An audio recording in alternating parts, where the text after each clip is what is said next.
Oi, gente, tudo bem? Aparição rara minha aqui em vídeo. Fico até constrangida, eu não tô muito acostumada com isso, não. Mas no início desse mês, ao falar que agosto é o mês em que se celebra, né, o aleitamento materno, se fala da importância do aleitamento materno, eu perguntei no Instagram se alguém tinha interesse em saber como tá sendo a minha experiência com a amamentação. E me surpreendeu a quantidade de gente que falou que queria saber um pouco mais, então eu não consegui fugir da responsabilidade de gravar esse vídeo. E estou aqui para falar sobre ela. Na verdade, eu já tinha gravado um antes, mas Maria acordou, eu interrompi, então vou refazer agora. Eu tinha pensado também em escrever um texto sobre isso e botar no blog do Olhar de Fronteira, mas eu acho que esse é um tema que me mobiliza tanto que eu não consigo organizar as ideias muito bem. Eu sempre perco o fio da meada na escrita desse texto, ele não sai, completamente travada. Apesar de eu me comunicar muito melhor escrevendo do que falando. Então, eu resolvi gravar um vídeo mesmo e vamos pela fluidez dos pensamentos, né? Ver o que sai. Bom, logo quando Maria nasceu, eu tive, acho que as dificuldades comuns que toda mulher que nunca amamentou tem. Ajuste de pega, fissuras, dor. Eu e ela, né, aprendendo como é o processo da amamentação. E naquele início, eu tive as fissuras e convidei, chamei uma consultora de amamentação, ainda na maternidade, para dar uma olhada nos seios e fazer o laser. Naquele momento, eu não contratei a consultoria de amamentação em si, porque na maternidade eles me deram algumas instruções básicas de como fazer para a Maria mamar. E naquele momento eu achei que tinha funcionado, eu estava com minha mãe do lado também, me auxiliando, então eu não vi necessidade de consultoria. Aliás, eu preciso dizer que antes de eu realmente passar pela consultoria, eu não enxergava a importância disso. E hoje eu super defendo a necessidade, acho que para muitas das mulheres, né, de passar por uma consultoria de amamentação. No meu caso, fez muita diferença. Vocês vão ver como e por quê. Então, naquele momento, eu achava que eu tinha conhecimento suficiente, que eu ia dar conta do recado. Maria vinha pro peito, mamava. Como todo bebê muito pequenininho, o esforço a cansava. Então, ela saía assim meio avermelhadinha, né? Mas as mamadas pareciam efetivas porque ela dava sinais de saciedade. Ela saía assim, né, meio letárgica. E eu achava que tava indo bem. E quando a consultora foi, Carol, o nome dela, foi na maternidade, ela fez o laser. E mesmo tendo sido contratada apenas para fazer o laser, ela, como de costume, e eu vou elogiar muito a Carol aqui, ela fez mais do que o contratado. Ela olhou a minha mama, ela me deu orientações, instruções, e ela só não olhou mais Maria, nem viu Maria mamar, eu acho, naquele momento, porque Maria tinha acabado de mamar muito e tava, assim, dormindo muito pesado. Eu lembro que Carol pegou Maria assim e fez assim, meu Deus, tá desmaiada, assim, né, tinha mamado muito bem. E ela viu aquela cena, né, ela me viu ali e falou, não achou que precisava dar nenhum alerta, né, pra mim. E fez o laser, vida que segue. A fissura permaneceu um pouco, então quando eu já estava em casa, ela voltou para fazer uma segunda sessão de laser. Dessa vez Maria estava acordada e ela me ajudou com Maria naquele momento e me deu mais dicas ainda, assim, dicas de como botar Maria para dormir, umas coisas muito além do que a amamentação em si. E nesse outro momento, nesse segundo momento em que ela viu Maria, aí eu já tinha, né, vou e volto nas memórias. Quando ela veio em casa fazer a segunda sessão de laser, eu já contratei a consultoria de amamentação. Porque entre a saída da maternidade, entre a primeira visita na maternidade e dentro de casa, eu senti alguma coisa diferente, mas eu não sabia, né, a minha inexperiência com o assunto, eu não sabia dizer o quê. Então, eu já contratei a consultoria e aí Carol veio e me deu orientações mais direcionadas mesmo, né, pra amamentação em si, além de fazer o laser.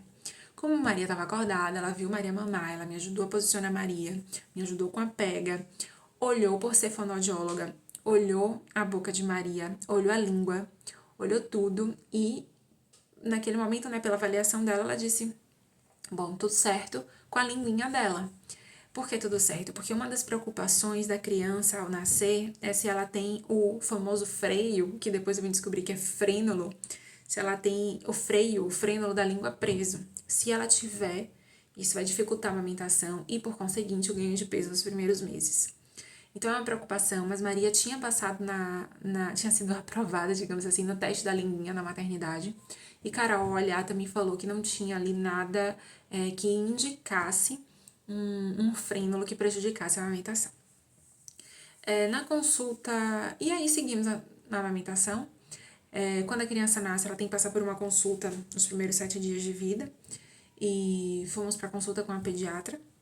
Nessa consulta, ela não só tinha ganhado peso ao nascer, porque a criança nasce com peso, ela perde um pouco desse peso dias depois de nascer e sai da maternidade quando recupera alguma coisa desse peso. Eu não sei exatamente dizer quanto, mas ela só sai da maternidade, ela só recebe alta se ela consegue recuperar. A recuperação do peso significa que a amamentação está caminhando bem. E aí, Maria recebeu alta, tinha ganhado um pezinho legal, e na pesagem dessa consulta dos 7 dias, ela não só tinha recuperado o peso de nascer, quer dizer, ela tinha alcançado o peso ao nascer, mas ela também tinha superado esse peso. Então a amamentação parecia estar fluindo. Como estava tudo bem, a pediatra pediu que nós voltássemos um mês depois, como de praxe, para fazer o acompanhamento do final do mês. E ao voltar, Maria foi pesada novamente. E naquele momento, ela tinha ganhado aproximadamente 500 gramas, menos que 500 gramas, 400 e poucas gramas. Ela tinha ganhado o equivalente a 16 gramas por dia. Naquela época eu não sabia, mas 16 gramas por dia resvala no limite inferior da quantidade de gramas por dia que uma criança tem que ganhar nesses 3 primeiros meses de vida. O limite inferior, 15 gramas por dia. Maria estava com 16. O que foi...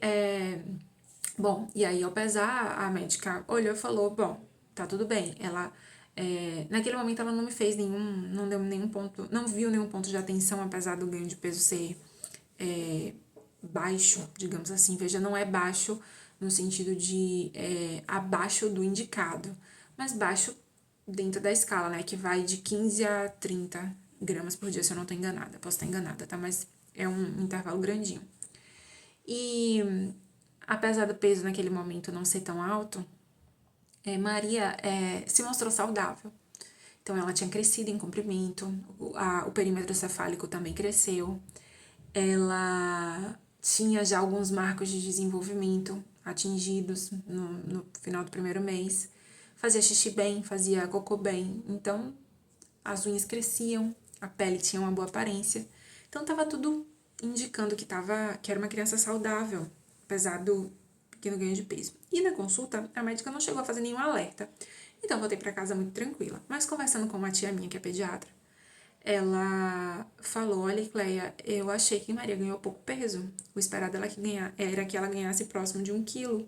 E ela ganhou menos que 500 gramas. Procure uma segunda opinião. Quando minha tia fez esse alerta, eu já fiquei assim, opa, o que aconteceu? E demoramos um tempo para encontrar um pediatra, né? Porque tem que ver pediatra no plano, com a agenda disponível e tal. Fomos na segunda pediatra 15 dias depois da primeira consulta, dessa consulta de um mês, então ela já tinha um mês e meio. E essa pediatra pesou Maria, e nesses 15 dias ela tinha ganhado 200 gramas. Então, se o ritmo se mantivesse, ela, no final do segundo mês, ela provavelmente ganharia novamente 400 gramas. E pesou Maria, tinha ganhado 200 gramas em 15 dias, falou, realmente no primeiro mês ela ganhou pouco, mas o primeiro mês não é parâmetro, ainda está em ajuste de amamentação. A gente tem que ver como vai ser o comportamento dela nesse segundo mês. Volte ao final do segundo mês pra gente ver como é que tá. E mais uma vez falou, apesar do peso, ela é uma criança saudável. A gente olha pra ela e vê que ela é uma criança saudável. E espertinha até, assim, né, pra idade. Na época, a médica falou que ela era atenta às coisas.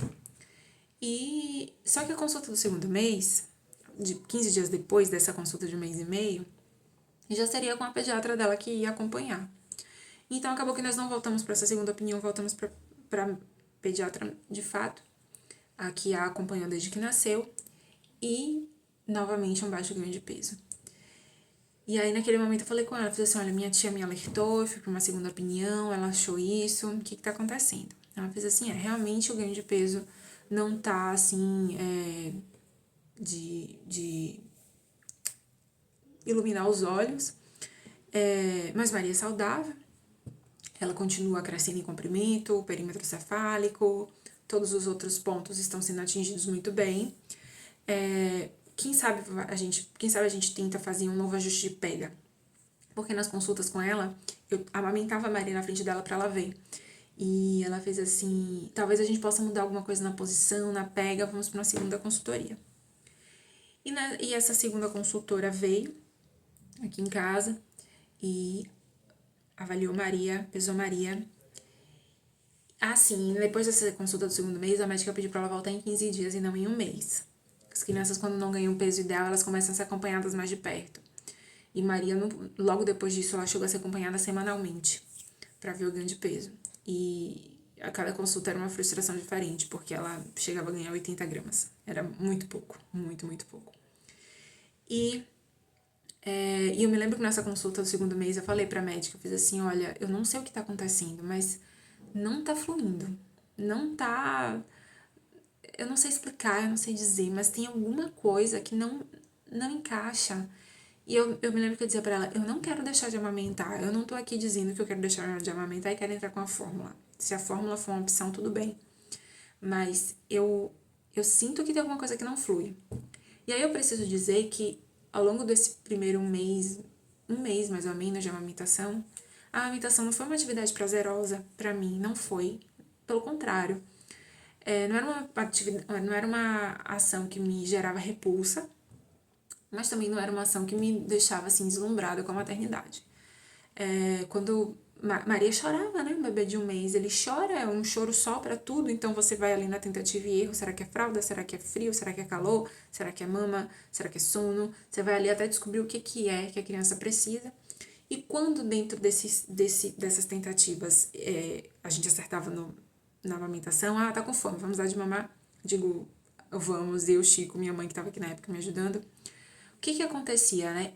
Eu parava tudo que eu tava fazendo, me retirava, ia para um canto da casa e ia dar de mamar ela. E ali eu ficava por alguns minutos. Maria nunca mamou por muito tempo. Tem crianças que chegam a ficar 1 hora mamando nesse início. Maria ficava 15, 20 minutinhos no máximo. E eu parava tudo para dar de mamar ela. E aí eu me ausentava, eu sentia que eu me ausentava da vida, da casa, para dar de mamar.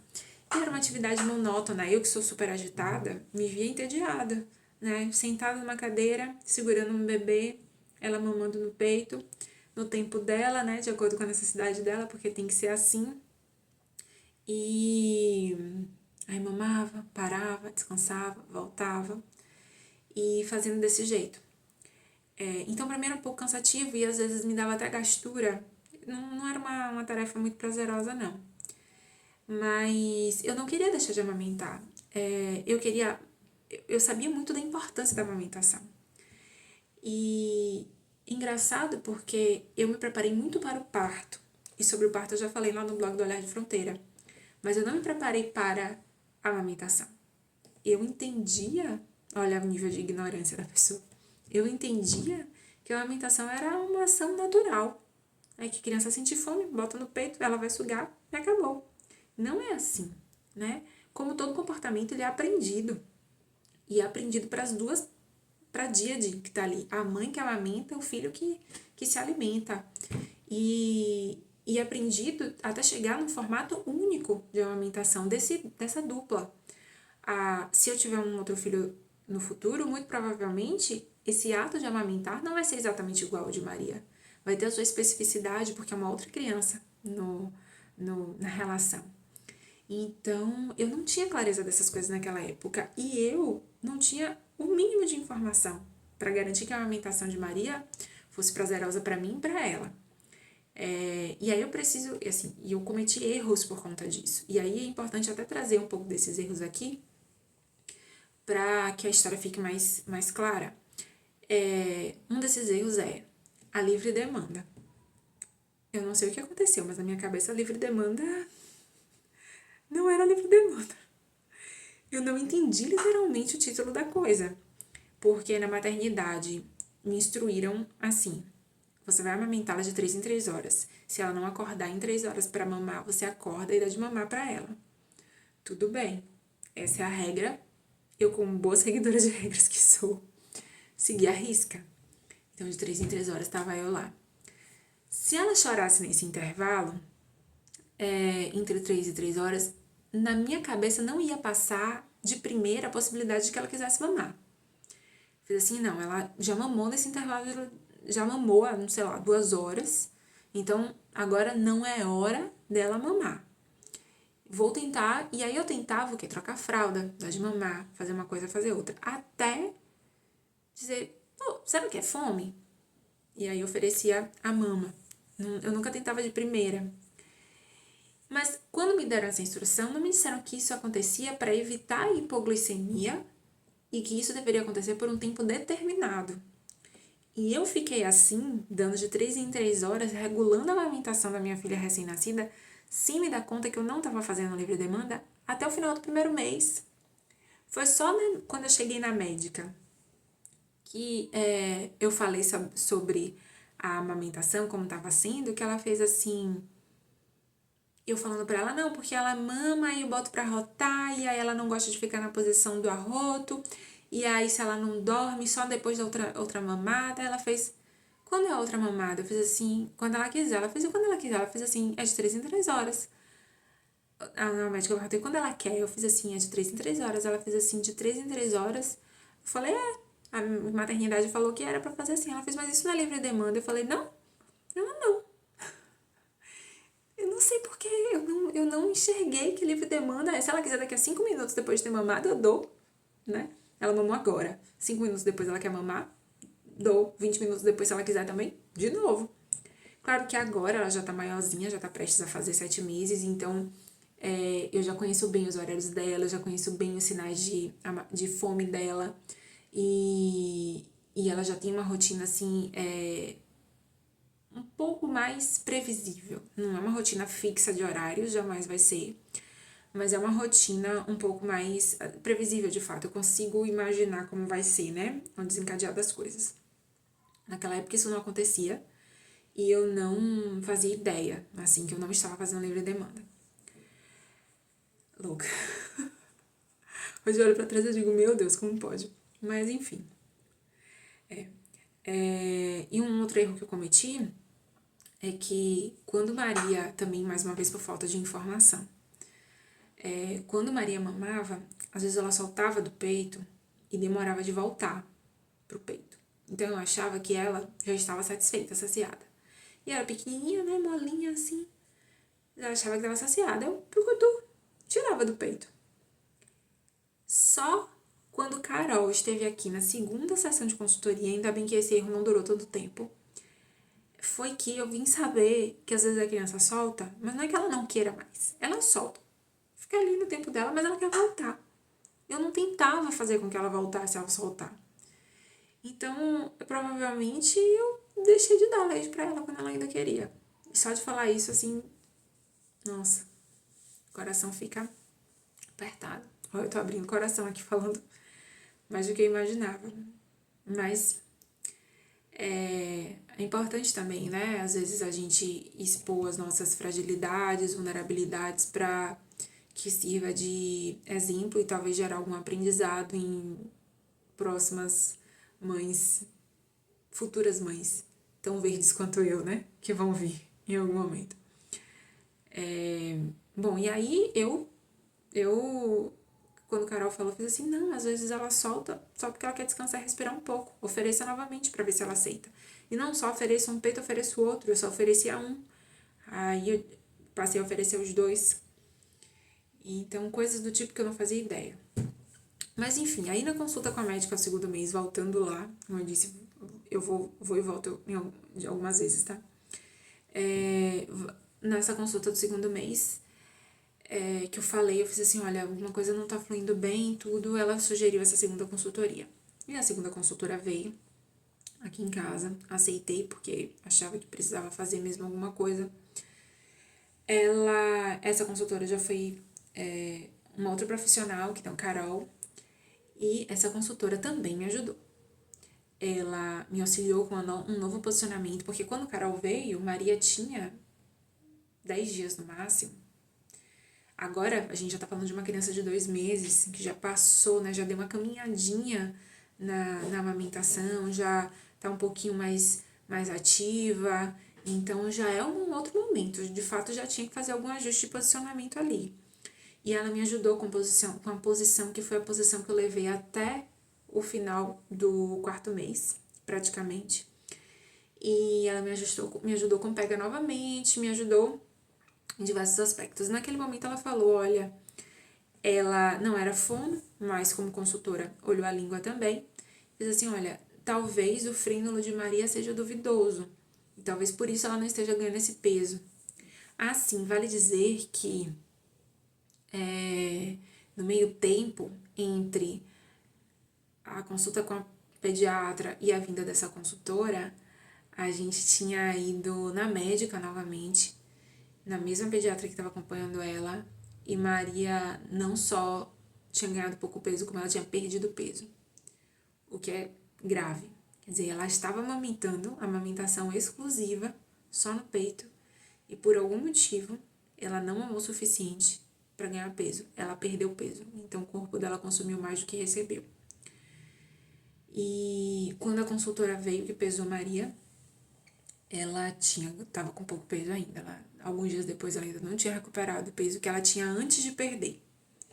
Então ela tinha ganhado uma besteirinha. E aí falou, olha, talvez seja o frênulo pode explicar isso. A partir daí, nós vivemos um certo impasse, porque no primeiro momento a pediatra concordou com, assim, quando ela falou, pode ser o frênulo, ela também levantou outras hipóteses, mas que eu vou falar mais pra frente, fez assim, pode ser o frênulo. Eu e Chico não topamos muito com a ideia, porque, como ela bem disse naquela época, não é que Maria tenha o frênulo clássico, preso clássico. O frênulo dela, se tiver alguma questão, é do tipo duvidoso, que pode ser preso ou não, e que pode passar por uma cirurgia ou não. Depende de uma série de coisas. Mas você tem queixa atrelada à amamentação. Quando o frênulo é duvidoso, tem queixa, normalmente vai para a cirurgia. E nem eu nem Chico quisemos, né, naquele momento, seguir com uma cirurgia.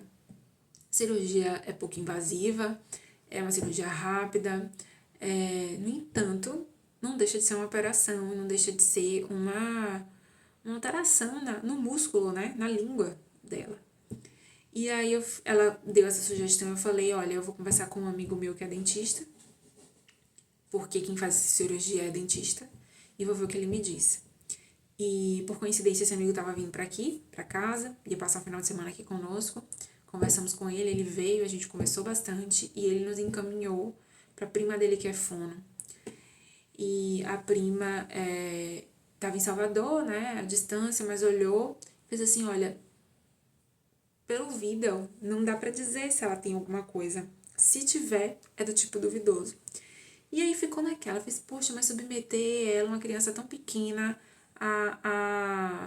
e ela precisaria ganhar peso para fazer cirurgia também, então tinha uma coisa assim, uma cirurgia, será que é isso?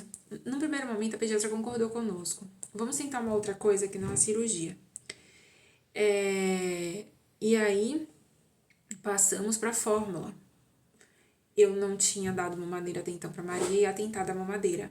Quando nós tentamos dar mamadeira para ela com a fórmula, ela não aceitou, ela recusou a mamadeira. Maria nunca pegou bico e nunca aceitou a mamadeira também. Então, eu volto pra pediatra e digo, Maria não aceitou a mamadeira. Aí ela fez, tá, vamos tentar outra forma de amamentação. Eu sei que assim, só pra resumir um pouco a história, eu tentei muitas formas de amamentar Maria, que não apenas o peito. A gente foi pra fórmula na mamadeira, a gente tentou translactação, colher dosadora, copinho. Nada deu muito certo. Maria só queria o peito. Mas essa altura do campeonato, nem o peito Maria queria mais. Maria começou a recusar o peito. E o 2º e o 3º mês de Maria foram os meses mais sombrios da minha vida. Eu quando eu me lembro do que eu vivi, quando eu me lembro deles, eu sinto um pesar tão grande, porque eu sinto como se eu tivesse caído no mar profundo, sabe? Muito escuro, em que eu mal conseguia enxergar o que estava à minha frente. O meu primeiro mês de puerpério foi muito tranquilo, mas o meu segundo e meu terceiro mês, e coincidiram que eu estava sozinha, sem suporte de nenhuma outra mãe experiente do meu lado, então só tinha eu para olhar para Maria e entender o que estava acontecendo. Foram meses, assim, muito difíceis, porque eu tinha uma criança que não ganhava peso, eu não sabia o que estava acontecendo, a médica também tentando entender junto comigo, sendo acompanhada de perto e nada dava resultado. E chegou o momento em que Maria passou a não querer mais mamar. Ela começou a recusar o peito. A tal ponto que quando eu passava na frente da poltrona de amamentação com ela, apenas por passar na frente, tinha tirado do trocador, tava indo pra sala, passei na frente da poltrona, ela fazia indicando que ia chorar. Quando eu sentava na poltrona com ela pra amamentar, ela era um escândalo. Maria abriu o berreiro.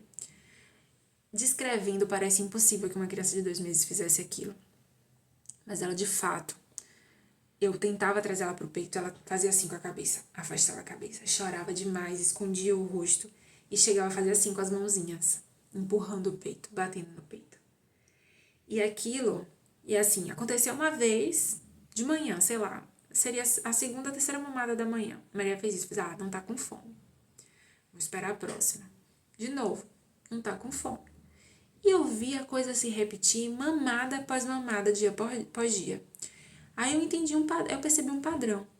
Em uma semana, Maria tirava um dia pra mamar bem. Naquele dia, Maria, quase todas as mamadas eram boas e ela dava sinais de saciedade. Nos demais dias, ela parecia que entrava em uma dieta forçada. Ela mal pegava o peito. Ela mal encostava. Mamava 3 minutinhos, largava e saía assim. Saía esperta, não saía com sinal de saciedade, saía assim, pronta para encarar o mundo. E aquilo foi me preocupando cada vez mais, o ganho de peso não respondia, foi me angustiando, tentando encontrar mil formas de resolver e nada dava certo. E aí, no meio do caminho, veio um susto grande, que foi um sangramento anal. Esse sangramento aconteceu a primeira vez, uma gotinha de sangue vivo, assim, parecia um coágulozinho de sangue vivo nas fezes. E aí, quando eu vi a primeira vez, eu falei, meu Deus, o que tá acontecendo? Eu falei com a pediatra foi, olhou, tinha uma fissura no ânus. Aí a segunda consultora de amamentação fez um laser e cicatrizou.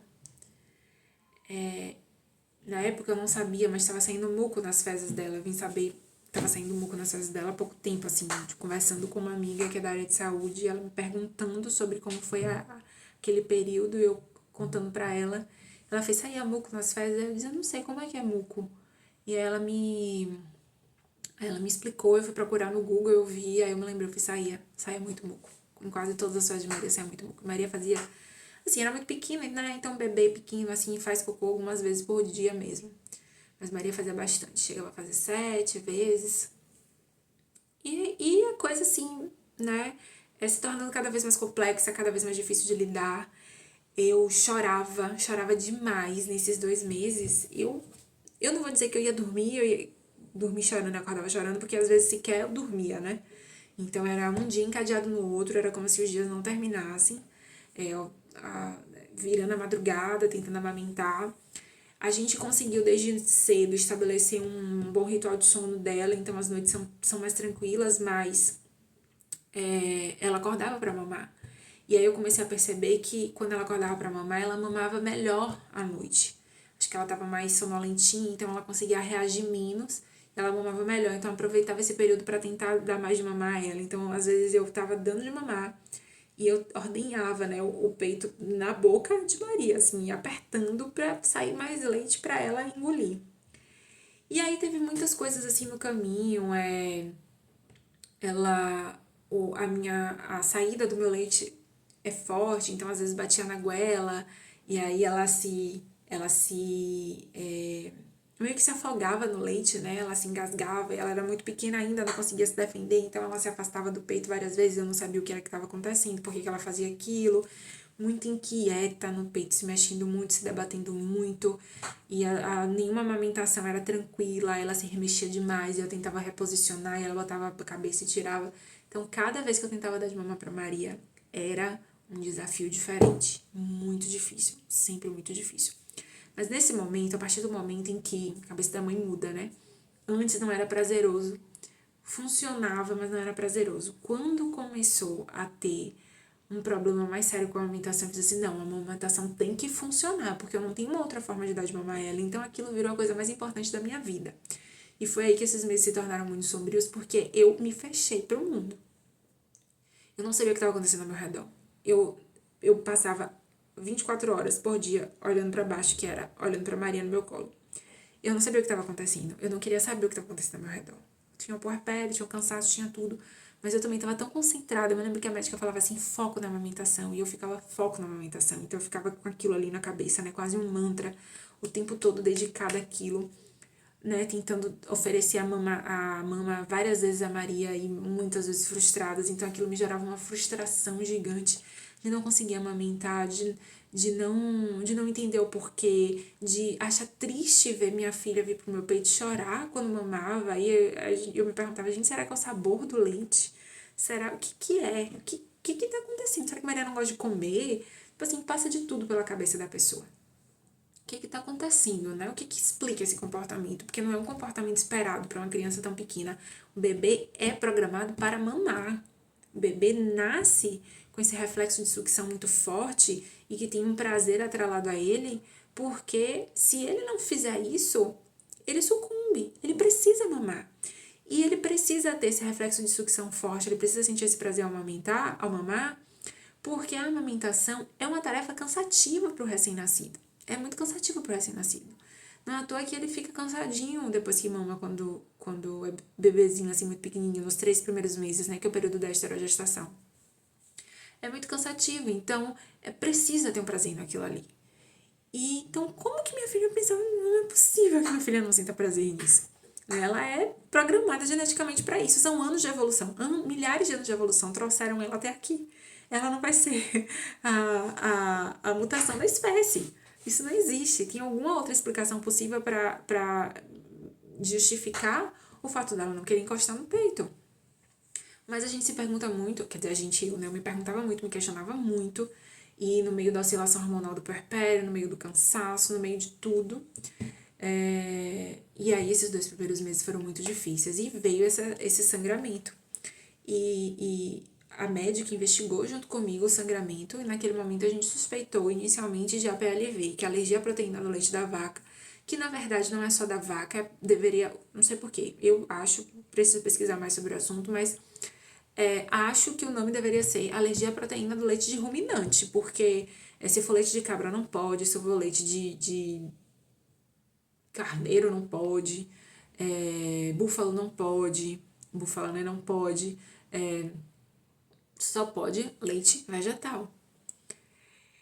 E aí veio a suspeita da PLV, mas não foi, assim, Maria não atendia a todos os critérios de diagnóstico de APLV. Ela não tinha PLV clássica, ela não tinha todos os sinais que pudessem indicar de fato uma PLV. E a PLV faz com que a criança fique agitada ao mamar, tem alteração de sono, baixo ganho de peso, mas ela não tinha pele com... A pele da criança com a PLV muitas vezes fica machucadinha, sensível, irritada, ela não tinha isso. Ela não atendia a muitos critérios. E aí, naquele momento, a médica descartou a possibilidade de ser a PLV, e também, em um momento aí ao longo de todas essas consultas, ela descartou refluxo. Porque Maria sempre gofou muito pouco. Ao longo de toda a vida dela, ela gofou 5 vezes mais fortemente. Uma vez em jatos, mas foram 5 vezes mais fortes, inclusive 3 dessas vezes numa mesma semana. Mas foi só. Até hoje, quando ela gofa, é um pouquinho só. E quando ela gofa, ela fica normal, como se nada tivesse acontecido com ela. E não por ela gofar pouco e não demonstrar incômodo ao gofar, ela recebeu o título na época de gofadora feliz, que é a criança que gofa, mas que não tem a doença do refluxo. Ela tem um refluxo fisiológico, que boa parte dos bebês tem. Então, ela não se encaixava em nenhum critério diagnóstico exatamente, e aí era difícil entender por que ela não mamava, por que ela recusava mamar, por que ela não ganhava peso.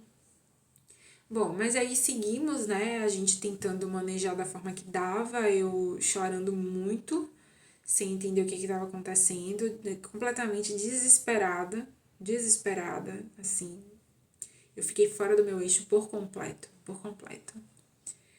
E aí teve um dia, esse dia me marcou muito. Eu nunca vou esquecer esse dia, eu acho. Muito.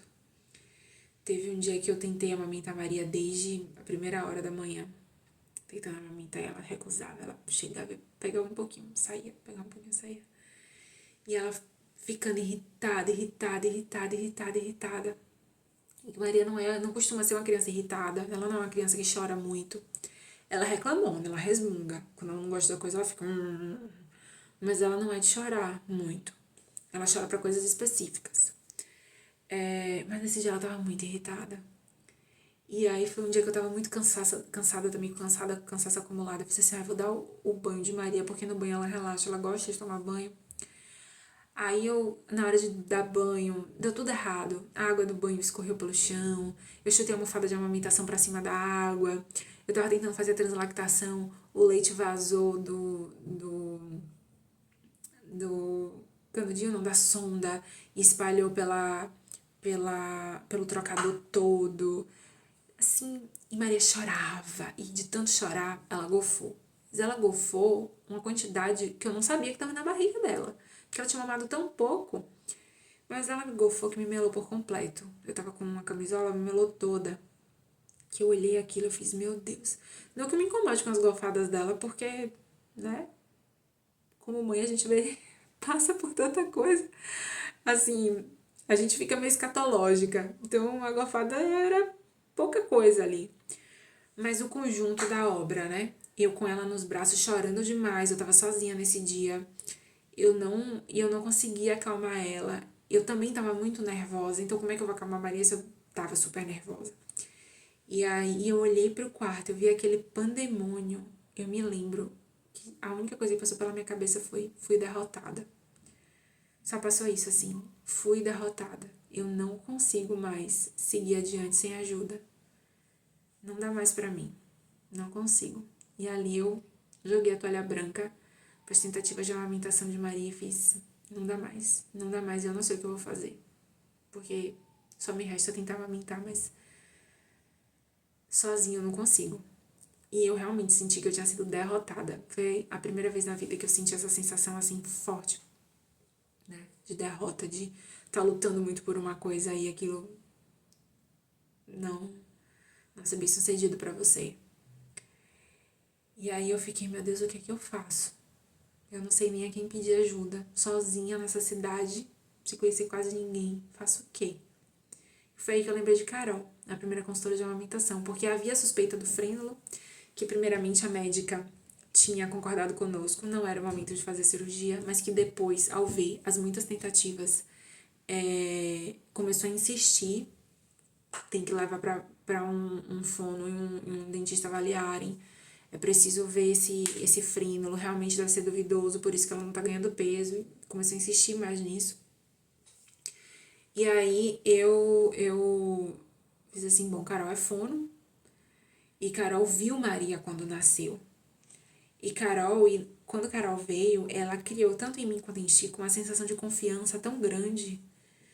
E eu fiz assim, eu vou chamar Carol. E aí eu mandei uma mensagem pra ela, fiz, Carol, você tá ocupada? Será que você pode passar aqui? Eu tô precisando de sua ajuda. Expliquei brevemente o que estava acontecendo. Nesse dia eu tava tão assim, tão desanimada e assim, no fundo do poço, que eu fiz, olha, eu vou liberar sua entrada na portaria, vou deixar a porta aberta, porque quando você entrar eu não sei como eu vou estar. Então entra e me procura pela casa. E aí, quando Carol chegou, ela me encontrou cena de novela mexicana, né? Hoje eu dou até um pouco de risada disso, mas foi triste. Eu tava encostada na parede do corredor, porque eu tava com a de camisola, né? E tava toda suja de golfada e de água de Maria, de banho e tal. Eu tava encostada na parede do corredor. Como assim, eu tava desse jeito, então eu não queria circular pela casa muito por causa das janelas e tudo. Então eu queria ficar num lugar escondido. Eu fiquei num cantinho do corredor, um ponto cego.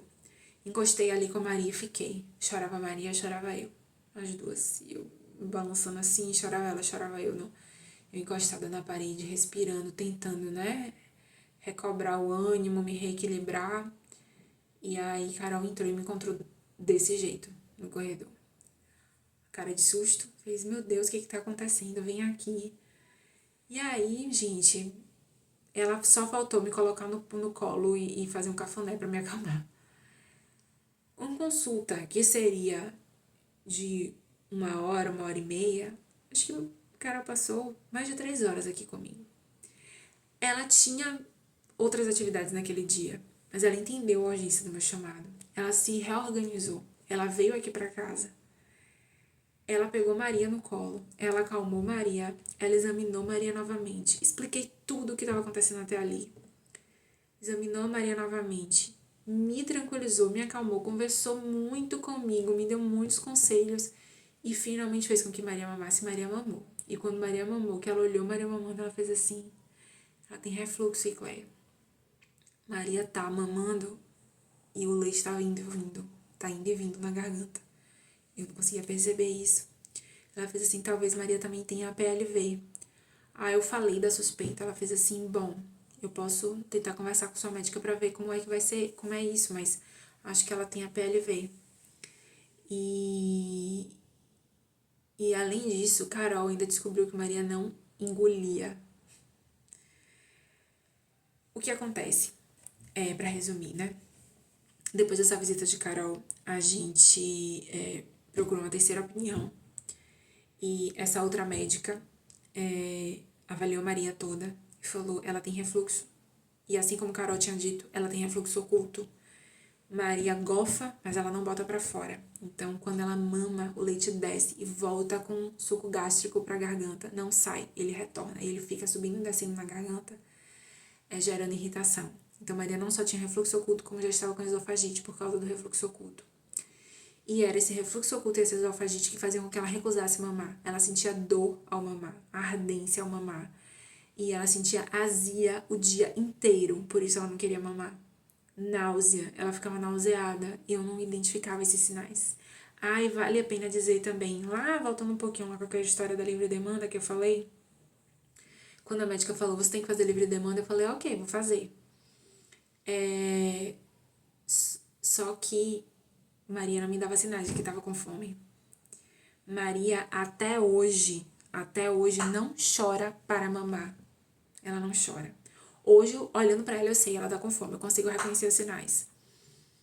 Mas ela não chora pra mamar. Ela nunca, assim, tirando o primeiro mês, ela nunca chorava pra mamar. Então ela não me dava sinais que tava com fome e eu, sem saber, não conseguia identificar. E provavelmente ela não me dava sinais que tava com fome porque ela sentia dor ao mamar, então ela não pedia pra vir pro peito. Era muito desconfortável pra ela mamar. A amamentação pra Maria foi e até hoje às vezes ainda é, assim, a base de muita batalha. A gente tem tentado fazer com que a amamentação dela hoje seja mais prazerosa pra ela. A gente tem conseguido, eu digo a gente, eu e ela, né? A gente tem conseguido fazer com que a amamentação seja mais prazerosa pra ela. Mas foi na base de muito aprendizado, de muita dor, de muito sofrimento, meu e dela. E também, hoje, de muito respeito. Assim, se Maria não quer mamar, eu tento umas 2 vezes. Se ela não quer, eu não insisto, porque eu imagino que ela pode estar sentindo dor. Então, como é que eu vou fazer minha filha mamar com dor? E aí, eu tenho que lidar com as minhas expectativas de vê-la bem alimentada naquela hora, que eu acho que é a hora que ela tá com fome, ou de saber que ela não vai ganhar o peso esperado, porque ela não consegue se alimentar tanto por causa da dor que ela sente ainda às vezes. Então, naquela época, a livre demanda não estava funcionando também porque ela não me dava sinais que tava com fome, ela não chorava pra mamar, eu não conseguia diferenciar o choro dela da fralda, do sono, da mama. Eu não conseguia diferenciar, não existia diferença, porque ela não tinha o choro da mama. E aí,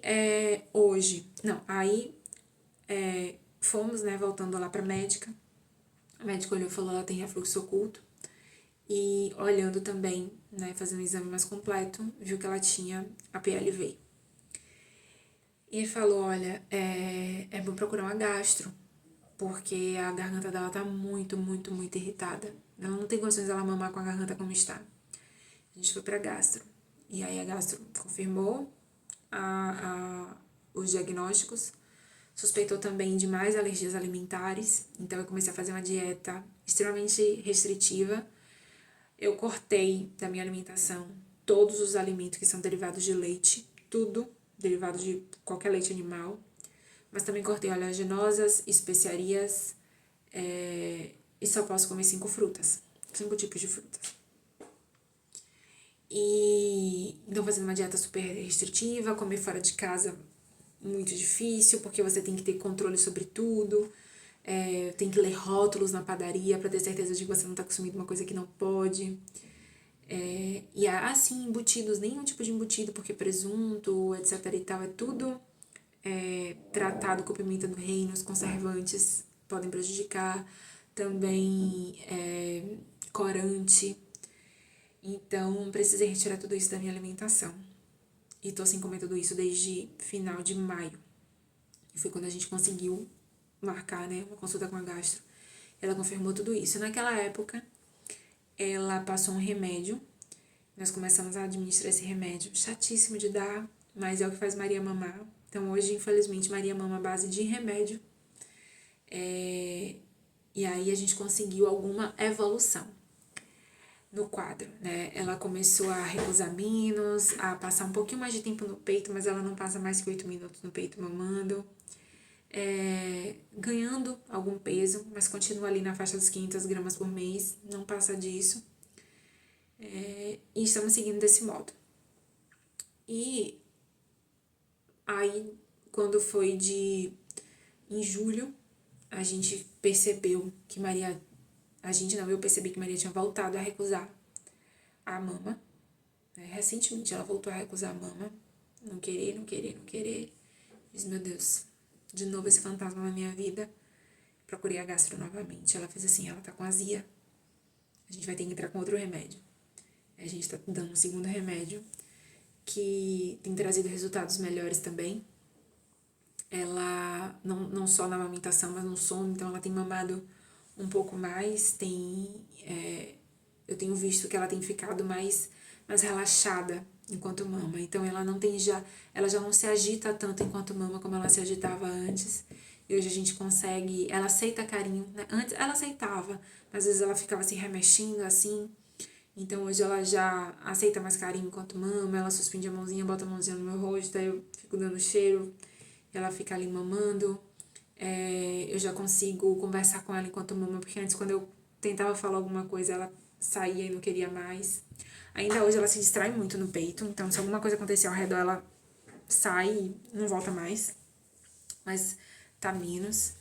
E uma coisa que acontecia e agora que eu só agora, prestes a fazer o sétimo, prestes a ela fazer 7 meses, é que tá mudando. Eu imagino que... O que acontece, né? Nos primeiros meses a criança é muito pequena, ela tem dificuldade, assim, ela não enxerga direito, então ela olha pra mãe, mas é como se o olhar atravessasse a mãe, ela não enxerga exatamente, ela vê formas, vultos, mas ela não enxerga exatamente a mãe. Mas desde aquela época a criança já, de algum modo, assim, um pouquinho, não por muito tempo, porque não consegue sustentar tanto olhar, mas ela já olha pra mãe enquanto mama. Maria não olhava pra mim enquanto mamava. E isso sempre me assustou muito, porque em alguns casos, não todos, pelo amor de Deus, né? Não todos, mas em alguns casos pode ser um sintoma de autismo, um sintoma precoce de autismo. Então, naquela época, isso me assustava. Eu disse, nossa, será que tem algum grau de autismo? E né? E óbvio, no segundo mês não tem como saber, não tem diagnóstico que indique isso, porque a criança não alcançou nenhum marco de desenvolvimento, como definir isso, né? E, e aí, na medida em que ela foi tomando remédio, ela me olhava e desviava o olhar, me olhava e desviava.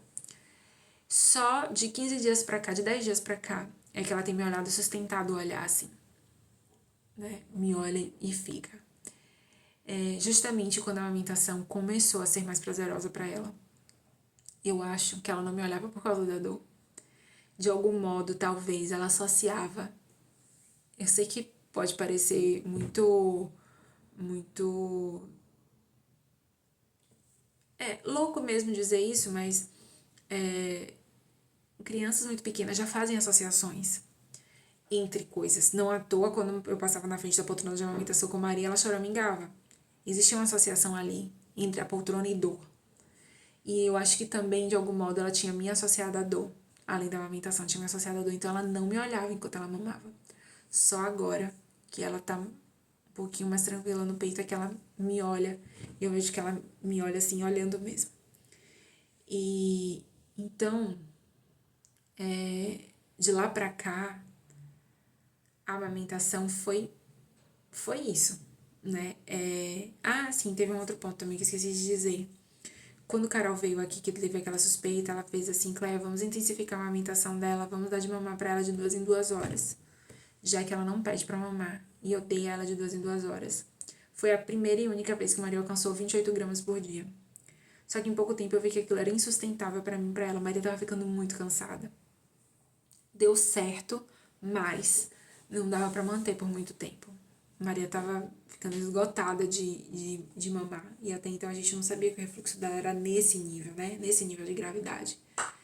E só depois que fomos na médica foi que, na gastro, foi que a gente descobriu isso. E de lá pra cá teve também outros episódios de sangramento, provavelmente por contaminação cruzada. Eu comi alguma coisa que tinha ali algum traço da proteína do leite. E isso acabou gerando o sangramento. Mas hoje, como estamos? Maria continua tomando os remédios para conseguir mamar. Ela tem se alimentado um pouco mais, tem mostrado prazer ao mamar. Fomos na alergista semana passada e a alergista pediu para eu voltar a consumir leite por 7 dias para ver como é que vai ser a reação de Maria. Esse é o procedimento padrão para se fazer teste de exposição. Esqueci o nome agora. É teste de provocação oral, TOP, que chama. E como a criança mama no peito, ela precisa, agora ela já tá com introdução alimentar, né? Mas como ela mama no peito, o que você come passa pra criança. E aí, naquela época, o que poderia ter sido feito era suspender suspender os derivados de leite da minha alimentação por 15 dias e depois voltar a me alimentar para ver como é que ia ser a reação de Maria. Isso não foi feito porque a alergia dela parecia, junto com o refluxo, precisavam, né, de um tempo maior de afastamento. E aí, só agora, 3 meses depois, a alergista, né, que na época eu não tinha ido, só fui agora, ela fez assim, não, volte a consumir, vamos ver como é que ela tá. A gente precisa que você consuma, porque em algum momento da introdução alimentar ela vai precisar ser exposta a esses alimentos também, ela vai precisar consumir derivados de leite. Então a gente precisa ter certeza de que a alergia já passou. Antes dela consumir da própria boca, ela tem que consumir a partir do seu leite. E aí, essa semana eu tenho tomado 1 xícara de leite por dia. Por enquanto, nada aconteceu, mas a gente tem até sexta-feira para continuar observando, ver se tem algum sangramento ou alguma outra intercorrência. Mas hoje estamos assim, num quadro mais esperançoso de amamentação. Por muito tempo eu achei que ela fosse abandonar o peito, que eu não ia conseguir amamentar até os 6 meses. Por isso eu fiz uma postagem no Instagram dizendo que foi uma grande vitória a gente chegar na amamentação exclusiva até o 6º mês, porque você vê o seu filho recusar a única forma de se alimentar por meses a fio, muito difícil, é muito desafiador, é algo que eu não desejo pra ninguém. E Então, a gente chegar no 6º mês com ela mamando no peito, apesar dos pesares, mesmo sendo a base de remédios, foi uma grande vitória. Então, eu tenho que celebrar isso muito, porque conseguimos, eu e ela, fazer com que ela recebesse, né, toda a herança nutricional que o leite materno dá. E pretendo continuar amamentando por quanto tempo ela desejar. Não sei quanto tempo isso vai durar. Agora, a partir da introdução alimentar, espera-se que o refluxo regrida, porque como o alimento é mais pastoso, ele dificulta que o leite retorne. Vamos torcer por isso, né? Até porque ela não vai poder ficar muito tempo no remédio. Mas a coisa tá fluindo.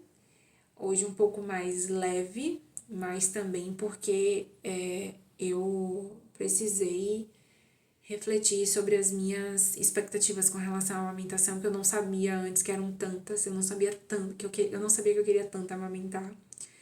E, como eu disse, eu não estava preparada para isso, mas hoje, depois de tudo isso, foi uma bela de uma escola e quero continuar insistindo na amamentação, porque eu acho que é um dos melhores presentes que eu posso deixar para minha filha, oferecer esse alimento a ela, esse alimento que só ela tem, né, produzido para ela, um alimento vivo. Então, enquanto eu tiver, eu faço questão de dar.